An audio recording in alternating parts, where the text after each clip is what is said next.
చెప్పగలము అని అంటే తర్వాత నేను మీకు వివరిస్తాను. ముందుగా క్లోయో అనేటువంటి ఈ పేర్లు గలటువంటి వాళ్ళు బైబిల్లో అంటే దగ్గర పేర్లు ఉన్నటువంటి వాళ్ళు కొంతమంది ఉన్నారు. అట్టి వారి గురించి కొంత వివరణ తెలుసుకుందాము. యోహాను సువార్త 19వ అధ్యాయం 25వ వచనంలో క్లోపా భార్య అయినటువంటి మరియా అని అక్కడ మనం చూస్తాం. చూడండి ఒకసారి. క్లోపా భార్య అయినటువంటి మరియా, ఆయన తల్లియు ఆయన తల్లి సహోదరియు క్లోపా భార్య అయిన మరియయు మగ్దలేనే మరియయు యేసు శిలువ వద్ద నిలుచుండిరి. చాలండి, చాలు. Thank you sister. అక్కడ మనం ఇక్కడ ఏం చూస్తున్నామంటే క్లోపా భార్య అయిన మరియా గురించి చూస్తున్నాము. క్లోయోకి క్లోపాకి దగ్గర అంటే ప్రొనౌన్సియేషన్ గురించి నేను చెప్తున్నా. మగవాళ్ళ పేర్లే ఎక్కువగా ఇలాగా ప్రొనౌన్సియేషన్ ఉన్నట్లుగా మనం చూస్తూ ఉంటాం అనమాట. కానీ ఈమె స్త్రీ. ఈ స్త్రీ గురించి శ్రేష్టమైన సంగతులు మనం నేర్చుకుందాం. ఇక్కడ క్లోపా భార్య అయిన మరియా అని అన్నాం కదా. ఆమె కూడా ఎంతో ప్రయాసపడింది ప్రభు సేవలో. ఆఖరి యేసు ప్రభు శిలువ దగ్గర వరకు కూడా ఉంది. ఒక్కొక్కరి గురించి వివరించుకుంటూ వెళితే నాకు అంత సమయం లేదు. ఇప్పుడు షార్ట్ టైం కాబట్టి నేను షార్ట్ మెసేజ్ ఇస్తాను. కంగారు పడద్దు మీరెవరు, ఎక్కువ టైం తీసుకుంటున్నానని ఎవరు వరి అవ్వద్దు.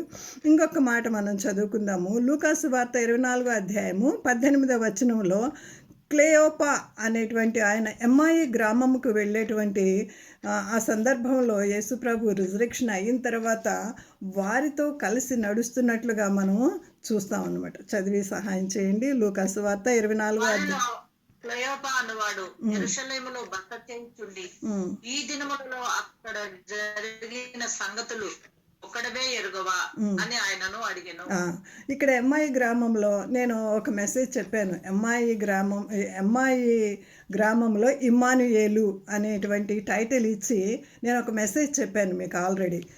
మరి మీకు ఎంతమందికి గుర్తుందో లేదో నాకు తెలియదు. కానీ ఎమ్మాయి గ్రామానికి యేసుప్రభు వారితో కూడా నడుస్తూ అనేక సంగతులు వారితో మాట్లాడుతూ పునరుద్ధానాన్ని గురించి మాట్లాడుతూ మరి వారు యేసుప్రభు అని గ్రహించలేకపోయినప్పుడు మరి తర్వాత రొట్టె విరిచిన తర్వాత వారు గ్రహిస్తారు. వారు కన్నులు తెరవబడతాయి. అక్కడ ఆ సంభాషణ అంతా మనం అధ్యాయం అంతా చదివినట్లయితే అక్కడ ఆ మాటలు ఉంటాయి. ఇంకొక మాట చదువుకుని క్లోయో గురించి నేను ఈరోజు వివరంగా మీకు కొన్ని విషయాలు శ్రేష్టమైన సంగతులు తెలియజేస్తాను. ఇంకా అని ఇక్కడ మనకి చూస్తాం. చూడండి, ఫిలిప్పీ 4:3. అవును, నిజమైన సహకారి ఆ స్త్రీలు క్లెమెంతోతోనూ నా ఇతర సహకారులతోనూ సువార్త పనిలో నాతో కూడా ప్రయాసపడిన వారు గనుక వారికి సహాయము చేయమని నిన్ను వేడుకొంచున్నాను. ఆ సహకారుల పేర్లు జీవ గ్రంథమందు రాయబడి. వీరందరి పేర్లు నేను ఇప్పుడు మీతో చెప్పేటువంటి పేర్లు అన్నీ కూడా క్లోయో, క్లోపా భార్య అయిన మరియా, మరి క్లెమెంతు, ఇలాంటి క్లియోపా, ఈ పేర్లన్నీ కూడా మనకి ప్రొనౌన్స్ చేయటం కొంచెం కష్టంగా ఉన్నప్పటికీ ఇవన్నీ కూడా జీవ గ్రంథములో రాయబడి ఉన్నవి. కాబట్టి మీ పేరు నా పేరు కూడా జీవ గ్రంథంలో రాయబడాలంటే వీరు ప్రయాసపడినట్లు మనము కూడా క్రీస్తు కొరకు ప్రయాసపడవలసిందే. సంఘము కొరకు ప్రయాసపడినటువంటి క్లోయో గురించి ఈరోజు శ్రేష్టమైన సంగతులు తెలుసుకుందాము. ఈమె క్లెమెంతు ఇక్కడ సహకారి. ఆ స్త్రీలు క్లెమెంతుతోనూ నా ఇతర సహకారులతోనూ సువార్త పనిలో నాతో కూడా ప్రయాసపడినవారు. ఇంకా నేను రోమాపత్రిక 16వ అధ్యాయంలో చూస్తే అక్కడ చాలామంది స్త్రీల పేర్లు నేను అందరివి నోట్ చేస్తున్నాను. ఎక్కువగా నేను స్త్రీల గురించి మాట్లాడతాను కాబట్టి అక్కడ చాలామంది క్రీస్తు కొరకు ప్రయాసపడిన వాళ్ళు, వాళ్ళ ప్రాణాలు కూడా తెగించి సువార్త పత్రికలు తీసుకుని వెళ్ళి జైల్లో ఉన్నటువంటి పౌలు గారికి వీరు పత్రికలు అందించి వాళ్ళ ప్రాణాన్ని కూడా తెగించి అక్కడ సంఘంలో జరుగుతున్నటువంటి మాటలను మరి వెళ్ళి పౌలు గారికి చెప్పటము మనం చూస్తూ ఉంటాం అన్నమాట. ఇట్టి విధంగా ప్రయాసపడిన వాళ్ళు ఎంతోమంది ఉన్నారు. వారిలో క్లోయో గురించి, స్త్రీ గురించి ఈరోజు శ్రేష్టమైన సంగతులు తెలుసుకుందాము.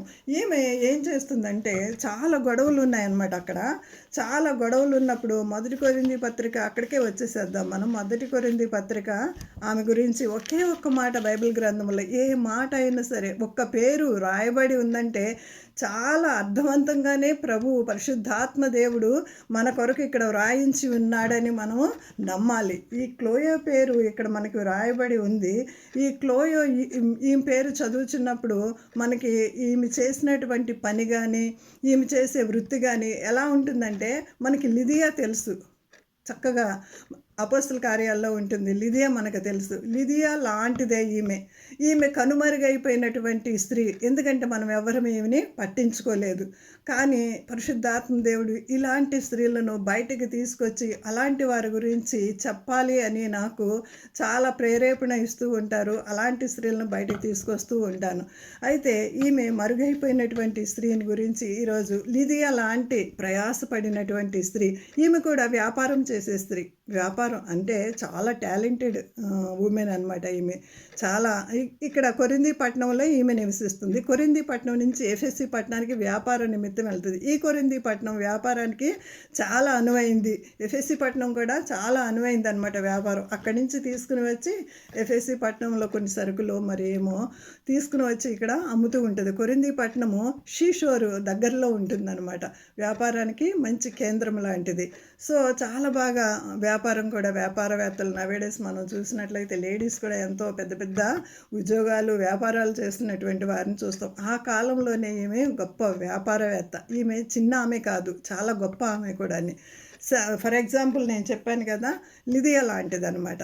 అయితే ఈమె గురించి శ్రేష్టమైన సంగతులు ఏంటంటే, కొరింథీ పట్టణంలో సంఘాలు కట్టినాడు మన పౌలు గారు. ఎన్ని నెలలు ఉండి సంఘాలు కట్టారంటే సంవత్సరంన్నర. ఇవన్నీ కూడా చూపించాలంటే నాకు సమయం లేదు. సంవత్సరంన్నర రిఫరెన్స్లో సహా నేను అన్ని ప్రిపేర్ అయ్యాను. బట్ టైం లేదు కాబట్టి ఇప్పుడు నేను అవన్నీ చూపించట్లేదు. కొన్ని మాత్రమే శ్రేష్టమైనవి, ఇంపార్టెంట్ అయినవి చూపిస్తాను. అయితే సంవత్సరంన్నర ఉండి అక్కడ సంఘాలను కట్టి కొంతమందికి అప్పచెప్పి వచ్చారనమాట. అయితే అక్కడ 4 పార్ట్స్ అయిపోయింది. సంఘంలో 4 పార్ట్స్ అయిపోయినాయి. ఒకళ్ళు ఏమంటున్నారు, నేను అపోలో వాడిని, ఇంకొకడు అంటున్నాడు నేను పౌలు వాడిని, ఇంకొకళ్ళు అంటున్నారు నేను క్రీస్తు వాడిని. ఆ మాట చదువుకుందాం రండి. 12వ వచనము 13వ వచనము చదవండి. మొదటి కొరింథీ 1. మీలో ఒకడు నేను పౌలు వాడను, ఒకడు నేను అపోల్లో వాడను, మరి ఒకడు నేను కేఫా వాడను, ఇంకొకడు నేను క్రీస్తు వాడనని చెప్పుకొనుచున్నారని. నా తాత్పర్యము, క్రీస్తు విభజింపబడి ఉన్నాడా? పౌలు మీ కొరకు సిలువ వేయబడిన పౌలు నామమున మీరు బాప్తిస్మము పొందితిరా? ఏమని చెప్తున్నారంటే, ఇక్కడ 4 గ్రూపులుగా డివైడ్ అయిపోయారు అనమాట. చాలా పెద్ద పెద్ద చర్చెస్లో చూస్తాం కదా, ఎలక్షన్స్ అని, గొడవలని, అట్లాంటివి ఇక్కడ కూడా ఉన్నాయన్నమాట. ప్రతి సంఘంలో చిన్న చితగా ఇబ్బందులు ఉంటూనే ఉంటాయి. అట్లా ఇక్కడ మరి ప్రాబ్లమ్స్ ఎక్కువైపోయినప్పుడు ఈ క్లోయో అనేటువంటి ఈ స్త్రీ వ్యాపార నిమిత్తము ఎక్కువగా అటు ఇటు తిరుగుతూ ఉంటుంది. కాబట్టి పౌలు ఎక్కడున్నా సరే, జైల్లో ఉన్నా, సువార్త ప్రకటనకు వెళ్ళినా సరే, అతని దగ్గరికి వెళ్ళి ఈ సమాచారం అంతా, వారి సంఘంలో జరుగుతున్నటువంటి సమాచారం అంతా, అంటే ఒక బ్యాడ్ రిపోర్ట్ కాదు తను ఇచ్చేది, గుడ్ రిపోర్ట్ అనమాట. అంటే ఇలా జరుగుతున్నాయి, వారి కొరకు మనం ప్రార్థించాలి, వారిని మీరు ఎలా సరి చేయాలి, మీరు కన్నా బిడ్డలే కదా వీళ్ళందరూ. ఎందుకంటే ఆయన కన్నా బిడ్డలు అని ఎలా చెప్తున్నానంటే, పౌలు మాత్రమే వీరందరినీ, కొరింథీలో ఉన్నటువంటి సంఘస్థులందరినీ కన్నాడు అనమాట. ప్రసవ వేదన, ఒక మాట చదువుకుందాం, నాకు చాలా ఇష్టమైన మాట. ఆయన ప్రసవ వేదనతోటి, కన్నీళ్లతోటి అక్కడ సంఘాలను కట్టినట్లుగా, మరి బిడ్డలను కన్నినట్లుగా, ఆత్మీయ బిడ్డలను కన్నినట్లుగా చూస్తాం అనమాట. అపోస్తుల కార్యాలు 20వ అధ్యాయము 31వ వచనం. అపోస్తుల కార్యాలు 20వ అధ్యాయము 31వ వచనం. అవునా, నేను 3 సంవత్సరములు రాత్రింబగళ్ళు కన్నీళ్లు విడుచుచు ప్రతి మనుషునికి మానక బుద్ధి చెప్పి తినని మీరు జ్ఞాపకము చేసుకొని మెలకువగా ఉండుడి. ఎలా చెప్తున్నాడు చూడండి. 3 సంవత్సరాలంట రాత్రింబహళ్ళు కన్నీళ్లు విడుస్తూనే ఉన్నాడంట. ప్రసవ వేదన, ఒక్క వ్యక్తిని కనాలంటే ఒక్క దినం ప్రసవ వేదన చాలదంట. అసలు ఎంత ప్రసవ వేదన పడితే ఒక వ్యక్తిని ఆత్మీయంగా కనగలుగుతామంటే, మన మాటలోను, మన ప్రవర్తనలోను, మన యథార్థతలోను, మన నీతిలోను, మన A to Z తల మొదలుకొని పాదం వరకు ప్రతీది మన క్రీస్తుని మనం ధరించుకున్నామంటే క్రీస్తులాగా నడవకపోతే గనక అనేకమైన వేళ్ళు మన వైపు చూపిస్తూనే ఉంటాయి. అందుకే పౌలు అని అంటారు కదా, నేను క్రీస్తులాగా జీవించాను కాబట్టి మీరు నాకులాగా జీవించాలని రోషము కలిగి పౌరుషముగా యథార్థంగా చెప్పేటువంటి ఆయన్ని మనం చూస్తాం అన్నమాట.